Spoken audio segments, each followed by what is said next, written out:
The Al Evans Trio from the album Drop Hop. That was Authority. We have Al Evans on the phone. Al, how you doing today? Oh, I'm doing great, man. I'm doing really well. Good. It seems like you've got a lot going on right now. It seems like the Royal Family label is doing real well for you. You got a lot of stuff out.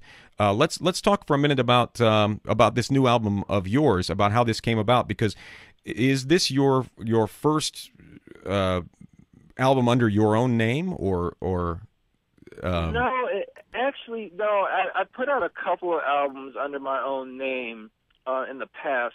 The difference is that in the past I just had some tunes I was sitting on, and I recorded them and just kind of put an album out, and that was it. Maybe Soulive would do we've done one of the songs off of those albums. But I've never toured. I never put a band together around those albums, really. So this is the first real go at, I guess, as a solo artist, if you even want to call it that. I mean, I have a band, so right? but you know what I'm saying. What was it that prompted you to do this at this time? Well, man, a few things. Soul Live, we we've gotten to a point which is really nice where we don't have to do the road warrior thing anymore. We don't gig as much as we used to Mm-hmm. at all, and just so everyone can kind of live their lives, do their own thing. But with me, I just love being on the road. I love playing at shows. It's just something I really love doing. So it's been a little while now ago.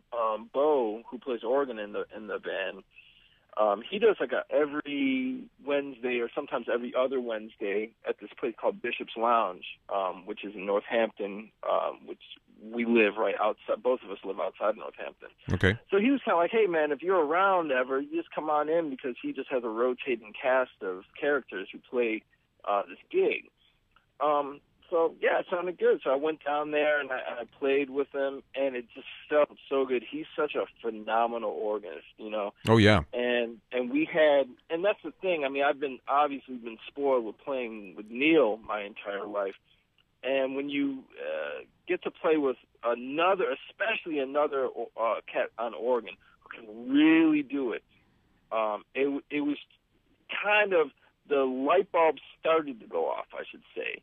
We were playing one night, and I remember looking over at him, and I was just like, man, I need to like form a band with this cat. And that was the catalyst.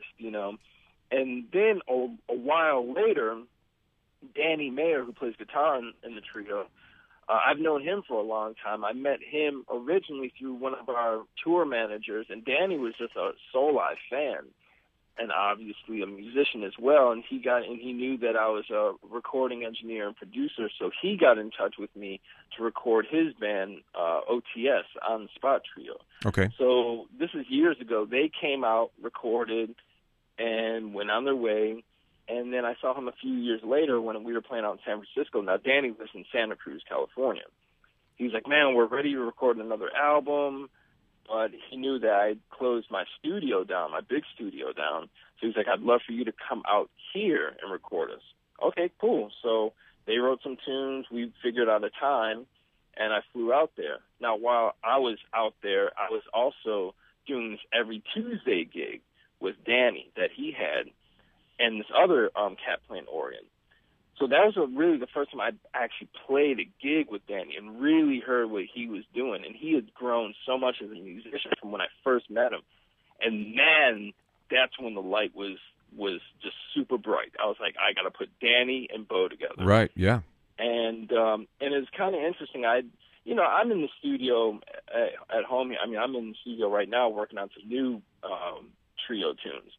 But I was down here, and I just had some tunes I was really digging on. And my initial thought was, I'm just going to put together an EP.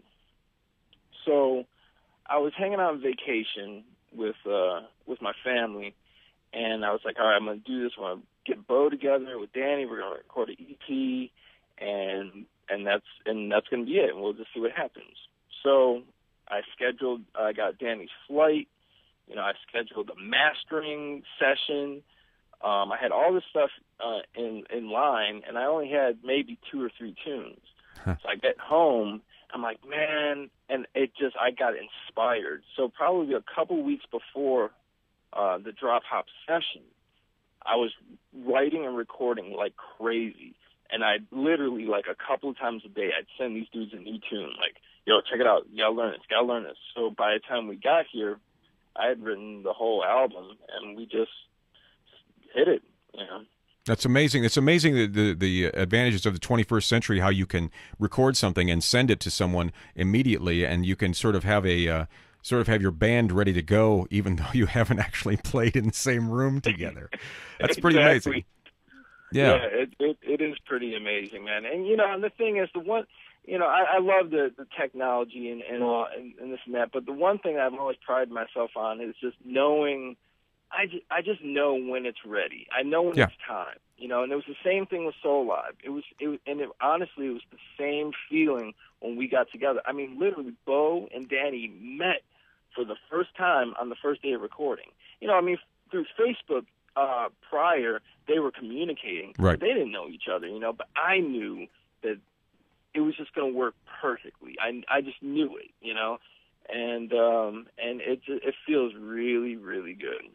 Now, I wanted to ask you specifically about some of your influences for this album, because in the past couple of years, I myself have really been digging into a lot of old Memphis Stack stuff and a lot of old meters, and I really, really heard that really, really strong on that album. Now, is that just me sort of projecting my own stuff on there, or is that where that's coming from a little bit, maybe? No, not at all, man. I'll tell everyone straight up that that's what it was. I mean, a lot of the tunes. The thing is, what I was doing, I have a routine, and I work out sometimes every morning, but definitely every other morning. Mm-hmm. And my workout music for a while now has been Meter's first album. Yeah, with Sissy Strut and so on like that on it. Yeah, exactly. Yeah. So every morning I'm working out listening to this, and it